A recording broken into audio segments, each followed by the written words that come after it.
सरबजीत परमार जी, हरियाणा से। राधे राधे। जय महाकाल। महाराज जी, आपको शिवरात्रि की हार्दिक शुभकामनाएं।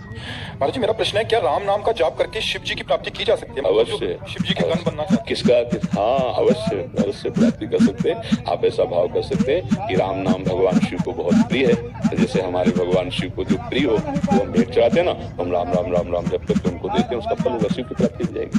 समझ रहे? बिल्कुल कोई संशय नहीं, अवश्य प्राप्ति हो जाएगी। शिव जी का ध्यान कैसे करें? शिव जी की मूर्ति जी को मन में सोचें या कुछ और करें? मुझे समझ नहीं है महाराज जी। बच्चा, पहले नाम जप करो। ध्यान का अधिकार एकाग्र और पवित्र मन में होता है। ना एकाग्रता है ना पवित्र मन है, आंख मूंद के देखो, अंधेरा नजर आएगा ना। पहले नाम जप करो। प्राय सत्संग में सुना होगा, हमने कहा नाम जप करो और नाम का ध्यान करो। अक्षर ब्रह्म है। जी भी नाम का रूप तो देखा नहीं है ना। जैसे प्रश्न हुआ ना कि क्या ध्यान करें, तो नाम है।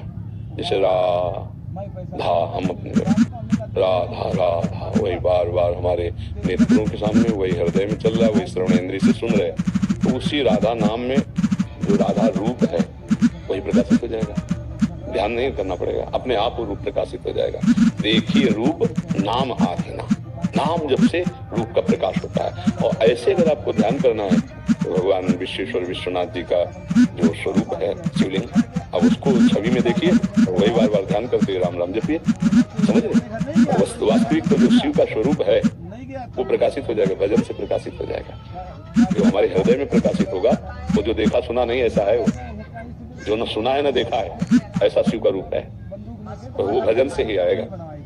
जो अभी हम देख रहे हैं, सुन रहे हैं, ये माया युक्त स्वरूप है। और जो शिव है वो अगोचर है, मन बुद्धि से अगोचर है। वो हमारे ध्यान का विषय नहीं है, वो हमारे ध्यान में आते हैं। हमारी इंद्रियों की सामर्थ्य नहीं कि उनका हम ध्यान कर सके, वो मन बुद्धि के अगोचर है। क्योंकि प्राकृतिक यंत्र है मन बुद्धि, ये केवल प्रकृति की क्षमता है इसको देखने की, जितनी उतनी ही। संपूर्ण प्रकृति को देखने की भी क्षमता नहीं है।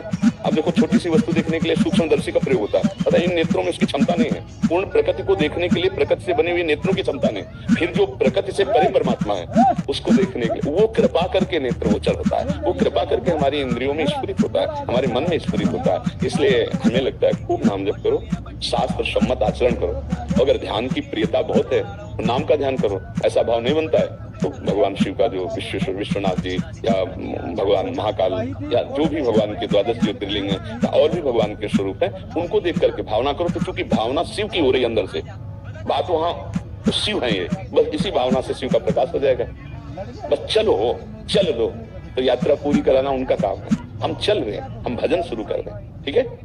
राम का नाम जपते हैं तो फिर राम में वो राम राम ध्यान आ जाते हैं। आप ये समझ लो, अगर राम का नाम जप करके शिव की प्राप्ति करना चाहते हो तो परसेंट होते हैं 100, हम 1000% करें शिव की प्राप्ति हो जाएगी। क्योंकि राम जी आपको शिव से मिला देंगे और शिव जी आपको राम जी से मिला देंगे।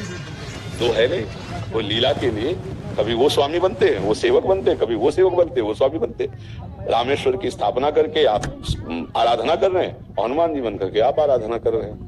समझ रहे? अगर राम जी के चरण पकड़ोगे तो वहीं शिव जी मिल जाएंगे, शिव जी के चरण पकड़ोगे तो राम जी के चरण तो पकड़े हुए हैं, मिल जाएंगे। एक है चरण पकड़े सहला रहे हैं, नहीं स्वामी बने बेटे, तो एक है आराधना कर रहे हैं स्वामी मान के उनको। तो ये एक ही है लीला के लिए। ये भगवान हरि और हर ये ऐसा रूप धारण किए, विधि हरि हर ये एक ही भगवान है, अपने स्वरूप को प्रकाशित किए हैं। समझ गए? भेद नहीं है। खूब राम राम जपो। ठीक है?